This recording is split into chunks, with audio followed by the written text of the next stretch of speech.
लोग अब एक रत्ती आवाज नहीं होना चाहिए। हम लोग पढ़ रहे हैं कहते न्यूटन के तृतीय गति नियम, ठीक है। तृतीय गति नियम क्या कहता है, इंग्लिश में बोलता है every action has an equal and opposite reaction, मतलब हर क्रिया के बराबर एवं विपरीत क्या होता है, प्रतिक्रिया होता है। जितना बल हम यदि आगे के, जैसे मान लो कि हम अभी क्या नाव वाला दिया एग्जांपल, जितना जोर से हम आगे बढ़ेंगे उतना ही बल से नाव मेरा कहाँ जाएगा, पीछे जाएगा। या कहीं हम धक्का, किसी वस्तु पर हम धक्का मार रहे हैं, फोर्स लगा रहे हैं, तो क्या होगा, जितना फोर्स से हम कोई वस्तु पर बल लगाएंगे उतना ही अपोजिट हमको बल वो क्या कर देगा, लौटा देगा। जैसे दीवार में जितना जोर से मारेंगे उतना जोर से चोट लगेगा। डन। yes. ये किसका हो गया, न्यूटन गति के तृतीय नियम।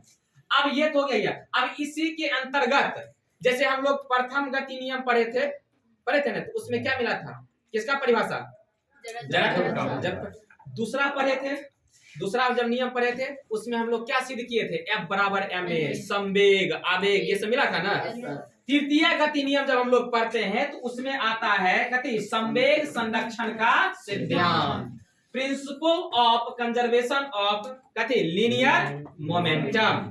ये हो गया कहते संवेग संरक्षण का सिद्धांत। परीक्षा में 5 नंबर के लिए प्रूफ करने के देगा, यहां से लेकर वहां तक प्रूफ करना पड़ेगा, 5 नंबर आएगा। ठीक है, देखो पहले समझ लो क्या बोलता है संवेग संरक्षण सिद्धांत, क्या बोलता है वो देखो। इस सिद्धांत के अनुसार पढ़े अच्छा से, सब ध्यान दे रहे हो ना। चलो, किसी बाह्य असंतुलित बल के अनुपस्थिति में दो या दो से अधिक पिंडों के, पिंड मतलब समझते क्या था, पिंड मतलब वस्तु, पिंड मतलब वस्तु, संवेगों का बीजीय योग हमेशा स्थिर रहता है। सर ये वाला भाषा नहीं समझ, ये वाला भाषा नहीं समझ आएगा, ये वाला भाषा अर्थात के बाद समझ में आ जाएगा।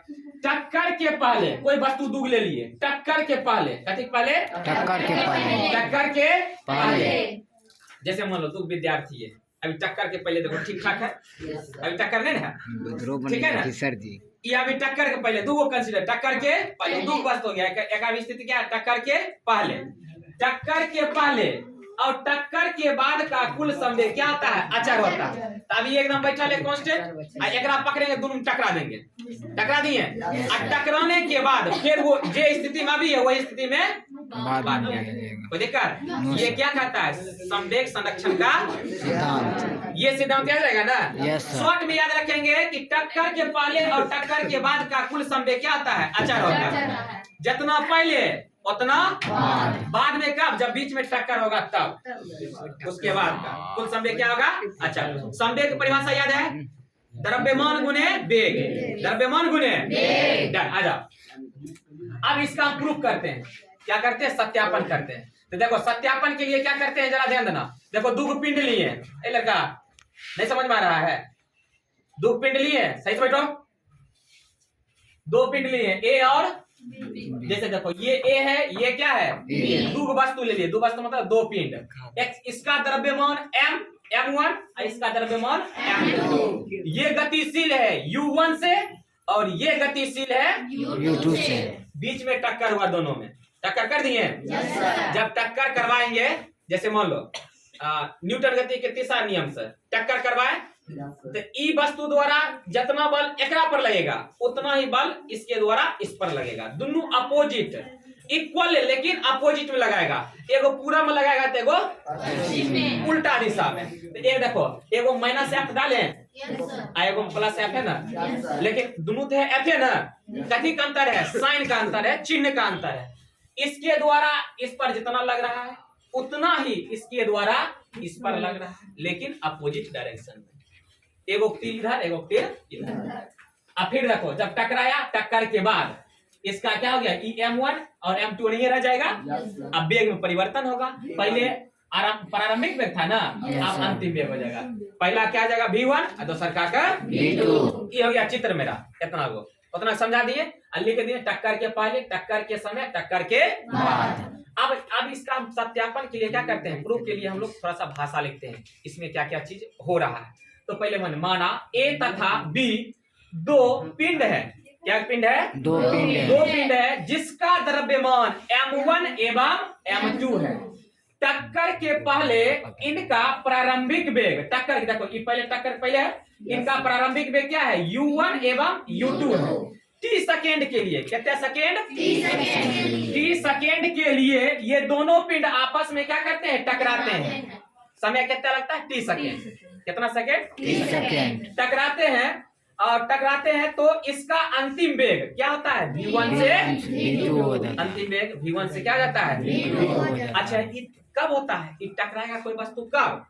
जैसे मान लो ये अभी बैठल, ये अभी टकरा रहा है ना, ये कब टकराएगा? जब एकरा पकड़ेंगे, ठेल देंगे, टकरा जाएगा ना। तो ठेलेंगे मतलब बल लगाएंगे तभी है ना। तो वही ये कब होगा? ये तब होता है जब इस पर समान परिमाण का बल दोनों दिशा में कार्य करता है। दिक्कत?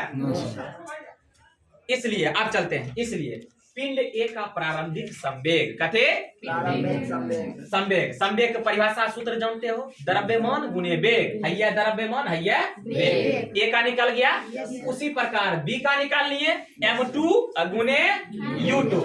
देखो एगो हो गया m1 u1, फिर दूसरा का क्या हो गया? m2 u2।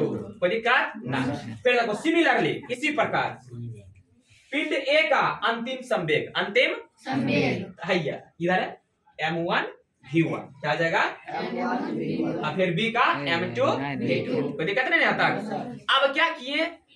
जो पिंड ए है, पिंड ए के संवेग में परिवर्तन निकालिए। पिंड ए के संवेग में परिवर्तन निकालिए। पिंड ए यहाँ पर और पिंड ए यहाँ पर संवेग में परिवर्तन निकलता है तो हम लोग जानते हैं P2 माइनस क्या होता है? P1 माइनस करते हैं। एगो माता है प्रारंभिक वेग, एगो माता है अंतिम वेग। तो अंतिम वेग वाला पहले और प्रारंभिक वेग वाला जाके पीछे कॉपी उल्टा के देख लो, प्रूफ करेंगे। पिंड ए के संवेग में परिवर्तन क्या हो गया? देखो v वाला लिखे पहले, u वाला बाद में। m1 v1 minus m1 u1। फिर उसी प्रकार पिंड b के संवेग में परिवर्तन की परिवर्तन, तो m2 v2 minus m2 u2। कोई दिक्कत नहीं आता। अब क्या ये है? परिवर्तन। ये क्या है?